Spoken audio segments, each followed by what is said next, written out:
स्वागत है आप सभी आंगनवाड़ी बहनों का फिर से हमारी एक और इन्फॉर्मेटिव वीडियो में। बहनों, हम बता दें कि सभी आंगनवाड़ी बहनों के लिए बहुत ही महत्वपूर्ण खुशखबरी हो सकती है, क्योंकि उनके मानदेय वृद्धि के संबंध में बहुत ही इंपॉर्टेंट लेटर जारी किया गया है, जिसके कारण आंगनवाड़ी बहनों का मानदेय बढ़ सकता है। तो वही जानेंगे इस वीडियो में कि इस लेटर के अनुसार आंगनवाड़ी सेविका और सहायिका का मानदेय कितना बढ़ सकता है, और साथ ही साथ इस बढ़े हुए पेमेंट को यानी इस अधिक वाले पैसे को आंगनवाड़ी बहनें कब से कब तक प्राप्त कर सकती हैं। हम बता दें कि मानदेय वृद्धि के संबंध में ये बहुत ही महत्वपूर्ण वीडियो है।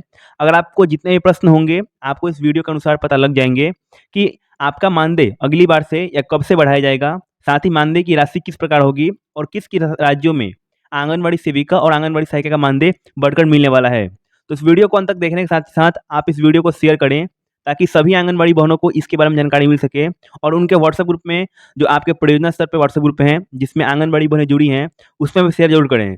ताकि आंगनवाड़ी बहनों को मानदेय वृद्धि से जो जितनी भी परेशानियाँ हैं और जितने भी क्वेश्चन्स हैं, सारे उनके हल हो सकें।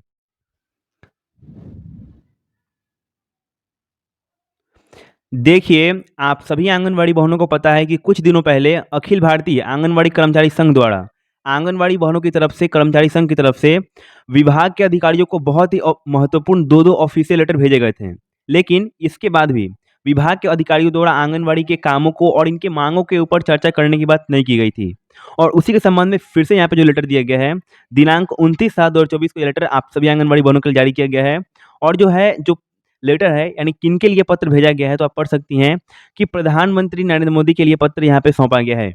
आइए इसके विषय पढ़ते हैं कि विषय किस प्रकार से दिया गया है। आप पढ़ेंगी तो दिया गया है, आंगनवाड़ी कर्मचारियों के मांगों पर चर्चा करने हेतु समय मिलाने के संबंध में। यानी आंगनवाड़ी बहनों की जितनी भी महत्वपूर्ण मांगे हैं, जिनमें उनका सबसे प्रमुख मांग उनके मानदेय को बढ़ाने के संबंध में है, तो उसके संबंध में चर्चा करने के लिए समय निकालने के समय हेतु देखिए, पढ़ते हैं, दिया गया है, देश के विभिन्न राज्यों से आंगनवाड़ी कर्मचारियों, संगठन प्रतिनिधियों, अखिल भारतीय आंगनवाड़ी कर्मचारी समिति की तरफ से निम्नलिखित निम्नतम पूर्वक सादर करना और इन बातों पर चर्चा करने के लिए पत्र जारी किया गया है। पहला देखिए, इस प्रकार से जो अखिल भारतीय कर्मचारी संघ है, इनके द्वारा इस प्रकार से पत्र जारी किया गया है, जिसके अंतर्गत उनके महत्वपूर्ण मांगों के विरुद्ध चर्चा करने के लिए प्रधानमंत्री से समय मांगा जा रहा है। आप देखिए और बताइएगा कि इनके पत्र में जितनी बात लिखी गई है, क्या आंगनवाड़ी बहनें उस चीज़ से रिलेट कर पाती हैं या नहीं कर पाती हैं? देखिए, दिया गया है, देश में महिला एवं बाल विकास विभाग के अंतर्गत एकत्रित बाल विकास परियोजना में करीब 13 लाख आंगनवाड़ी केंद्र हैं, जिनमें से 26 लाख आंगनवाड़ी कार्यकर्तियों और सहायिका का काम करती हैं। आंगनवाड़ी केंद्रों में 0 से 3 साल के बच्चे, बालकों, गर्भवती एवं स्तनपान और किशोरिया बालिकों को पूरक पोषण आहार एवं अनौपचारिक शिक्षा, स्वास्थ्य संबंधित सेवाएँ दी जाती हैं। ये बात सच है कि आंगनवाड़ी केंद्रों में इस प्रकार की सुविधा होती है, जिसके बारे में यहाँ पे दिया गया है। फिर देखिए, दिया गया है, केंद्र सरकार की तरफ से आंगनवाड़ी कार्यकर्तियों को मासिक ₹4500 और सहायिका को ₹2250 मानदेय दिया जाता है। यानी ये जो मानदेय है केंद्र सरकार की तरफ से है, जो 4500 और यहाँ पे ₹2250 आंगनवाड़ी बहनों को मिलते हैं। फिर देखिए, दिया गया है, सामाजिक सुरक्षा योजना का लाभ नहीं दिया जाता। यानी मानदेय तो इनको इतना ही मिलता है, लेकिन उसके साथ-साथ उनको कोई भी सामाजिक सुरक्षा का लाभ नहीं दिया जाता। आंगनवाड़ी कर्मचारियों का अत्यधिक शोषण किया जाता है। ये सारी बात आप कमेंट में ज़रूर लिखिएगा कि जो भी यहाँ पे अखिल भारतीय कर्मचारी संघ द्वारा इस प्रकार से पत्र में लिखा गया है, क्या ये सभी परेशानी आंगनवाड़ी बहनों को है या ऐसे ही लिख दिया गया है? हमारे अनुसार जितनी भी परेशानियाँ बताई गई हैं, जिनमें पहला तो यहाँ पे मानदेय के लिए दिया गया है, दूसरा उनको कोई सामाजिक सुरक्षा नहीं दी गई है, और तीसरा कि आंगनवाड़ी बहनों का शोषण किया जाता है। अभी तक इन तीनों के विरुद्ध आप सभी अगर सहमत हैं, तो कमेंट में जाकर यस ज़रूर लिखिएगा। यहाँ देखिए, फिर दिया गया है, उनकी स्थिति बंधुआ मजदूर की तरह है। हम तो बोलेंगे बंधुआ मजदूर से भी उनकी स्थिति खराब है, क्योंकि काफ़ी दिनों से आंगनवाड़ी बहनों के मानदेय वृद्धि में या उनकी माँगों को लेकर कोई भी नई अपडेट नहीं देखने को मिल रही है। देखिए, फिर दिया गया है, आंगनवाड़ी कर्मचारी को न्यूनतम वेतन से बहुत कम मानदेय दिया जाता है। केंद्र सरकार सितंबर 2018 में आंगनवाड़ी कार्यकर्तियों का मानदेय में 1500 और सहायिका के मानदेय में ₹7500 वृद्धि की थी। पिछले 6 सालों में केंद्र सरकार द्वारा आंगनवाड़ी कर्मचारी मानदेय में महंगाई के अनुपात इस प्रकार वृद्धि नहीं की गई है। वर्तमान परिस्थिति में आंगनवाड़ी कार्यकर्तियों को ₹15,000 और सहायिकाओं को ₹7,500 मानदेय बढ़ाए जाए। यानी हमने जिस प्रकार से बताया कि आप सभी को मानदेय विरुद्ध बहुत इंपॉर्टेंट जानकारी देखने को मिलेगी, जिसमें आंगनवाड़ी बहनों के मानदेय को बढ़ोतरी करने के लिए निर्देश मिलने वाले हैं। तो आप देख सकती हैं कि 15,000 सेविका को और ₹7,500 सहायिका को बढ़ाने का निर्देश दिया गया है। यहाँ पे देखिए, हम इसलिए बोल रहे हैं कि जो पत्र है, सीधे प्रधानमंत्री के पास भेजा गया है, और उनके द्वारा जल्द से जल्द कोई एक्शन लिया जाए और आंगनवाड़ी की जितनी भी महत्वपूर्ण मांगे हैं, इनको पूरा किया जा सकता है। जिनमें पहली तो माँगे हैं आप सभी के लिए जो है उनके मानदेय वृद्धि करना, दूसरा है इनको कोई सामाजिक सुरक्षा योजना का लाभ देना, तीसरा कि इनके ऊपर शोषण एवं दबाव न करना। आप सभी को पता है कि प्रधानमंत्री मातृत्व वंदना का फॉर्म बहुत सारे राज्यों में भरा जा रहा है और इसके लिए आंगनबाड़ी बहनों के ऊपर काफ़ी प्रेशर, काफ़ी दबाव बनाया जा रहा है। फिर से देखिए, तीसरे पॉइंट में लिखा गया है कि फैसले के अनुसार आंगनबाड़ी कर्मचारी पेमेंट, यूआईडी एवं ग्रेजुएटी पाने के हकदार 2 वर्ष से अधिक समय बीत जाने के बाद भी 2 राज्यों में अलावा पूरे देश में सर्वोच्च न्यायालय के आदेश के अनुसार नहीं किया गया है। यहाँ पे दिया गया है, न्यायालय में फैसले अवगमन ग्रेजुएटी के नियम के अनुसार यदि कर्मचारी नेतृत्व के बाद समय पर ग्रेजुएटी रिस्क नहीं मिलती है, तो उस कर्मचारी को 10% ब्याज के हिसाब ग्रेजुएटी मिलनी चाहिए। यहाँ पे आप सभी को पता होगा कि आंगनबाड़ी बहनों को ग्रेजुएटी भुगतान के लिए भी निर्देश जारी किया गया था। इसी के लिए यहाँ पे दिया गया है कि अभी तक बहुत सारे ऐसे राज्य हैं जहाँ पे ग्रेजुएटी भुगतान के संबंध में यहाँ पे जानकारी देखने को नहीं मिली है। यहाँ पे 2 ही ऐसे राज्य हैं जहाँ पे ग्रेजुएटी भुगतान आंगनबाड़ी बहनों को दी गई है। लेकिन उसके अलावा कोई भी ऐसा राज्य है जिनमें आंगनबाड़ी सेविका एवं आंगनबाड़ी सहायिका को ग्रेजुएटी भुगतान नहीं दी गई है। तो यहाँ पे दिया गया है कि अगर समय से पहले अगर ग्रेजुएटी भुगतान उन जगहों पे नहीं दी जाती है, तो उसका जो ब्याज है यानी उस पैसे का ब्याज है 10% बढ़ाकर आंगनबाड़ी बहनों के अकाउंट में भेजा जाए यानी दिया जाए।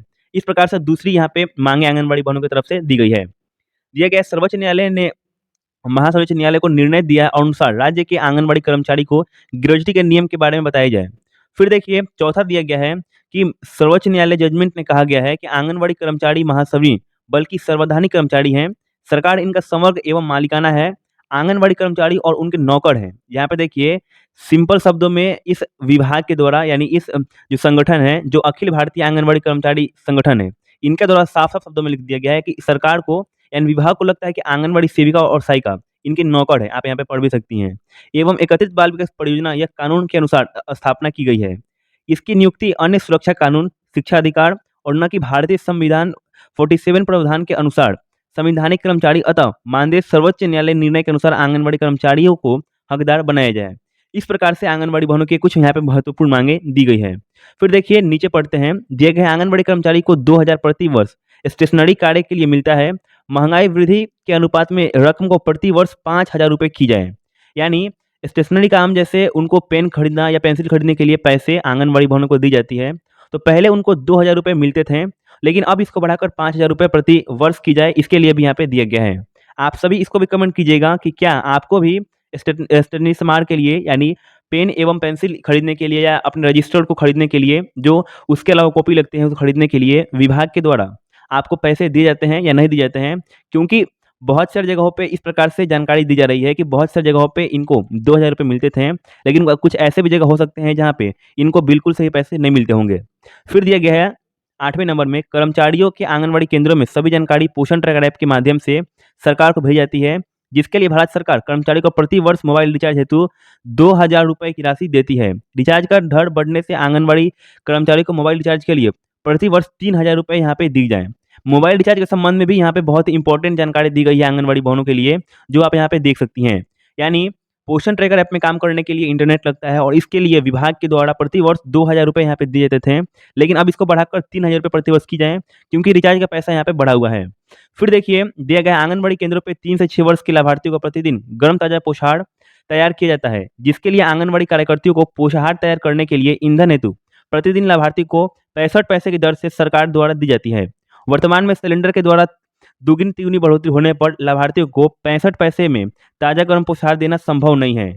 एवं लाभार्थियों के हित चिंता करते हुए ईंधन के लिए आंगनबाड़ी कार्यकर्तियों को गर्म ताजा एवं पोषाहार बनाने के लिए 3 रुपये प्रति जो लाभार्थी होंगे इनके दौर पे दिए जाएँ, और इसके लिए यहाँ पे पूरा पत्र जारी किया गया है और 10वें पॉइंट में भी घोषणा करने की बात की गई है। यानी ये जो पूरा पत्र है अखिल भारतीय कर्मचारी संघ द्वारा जो पत्र दिया गया है, ये महिला एवं बाल विकास विभाग के मंत्रालय में भेजा गया है, और दूसरा ये पत्र सीधे प्रधानमंत्री को भी भारत नई दिल्ली के पास दिया गया है। यानी दिल्ली तक अब बात पहुंच चुकी है आंगनबाड़ी मांगों को लेकर, जिसके लिए विभाग के द्वारा जल्द से जल्द एक्शन लिया जा सकता है। आप सभी भी कमेंट जरूर कीजिएगा कि जो भी यहाँ पे जानकारी, जो भी यहाँ पे शर्तें रखी गई हैं अखिल भारतीय कर्मचारी संघ द्वारा, ये क्या आंगनबाड़ी बहनों के लिए सही हैं? क्या इनमें जितनी भी परेशानी बताई गई है उससे आंगनबाड़ी बहनें गुजरती हैं? और साथ ही साथ क्या आपको पहले मोबाइल रिचार्ज के लिए पैसे मिलते थे, वो भी आप दर्ज कीजिएगा, और आपको स्टेशनरी सामान खरीदने के लिए पैसे मिलते थे, उसके लिए भी कमेंट करिएगा कि हम जान सकें कि किस-किस राज्यों में या किस-किस जगह से आंगनबाड़ी बहनों को इस प्रकार से जो पैसे हैं नहीं मिलते थे या कहाँ-कहाँ पैसे जो दिए जाते थे। हालाँकि बता दें कि जो पूरा वीडियो है ये पूरे भारत की आंगनवाड़ी बहनों से संबंधित है, जो अखिल भारतीय आंगनवाड़ी कर्मचारी संघ द्वारा इस पत्र को दिया गया है। तो आप वेट कर सकती हैं अपने इस पत्र के जवाब के अनुसार, यानी प्रधानमंत्री के द्वारा भी कुछ पत्र लिखकर इनको जवाब दिया जा सकता है कि आपके मानदेय में वृद्धि की जाएगी या नहीं की जाएगी, या इसके संबंध में कोई इंपॉर्टेंट जानकारी आए, तो इसके लिए आप हमारे चैनल को सब्सक्राइब करें, ताकि इसके संबंधित कोई भी नई अपडेट आए तो हम आपको यहाँ पे जानकारी दे सकें। साथ ही साथ आपको पता होगा कि जो यहाँ पे जुलाई में 2024 का बजट दिया गया, इसमें भी आंगनवाड़ी बहनों के लिए कुछ नहीं किया गया था, और इसी कारण से यहाँ पे जो पत्र है अखिल भारतीय कर्मचारी संघ द्वारा बहुत सारे पत्र लिखकर भेजे जा रहे हैं। इस वीडियो के नीचे कमेंट जरूर कीजिएगा जिन-जिन बातों को हमने आपको बताया, और साथ ही साथ इस वीडियो को अपने सभी आंगनवाड़ी बहनों के साथ शेयर करें, ताकि उनको भी इसके बारे में जानकारी मिल सके। चलिए आज की वीडियो में बस इतना ही, हम फिर से ज़रूर मिलेंगे एक और नई और बहुत ही इंपॉर्टेंट वीडियो के साथ। तब तक के लिए धन्यवाद।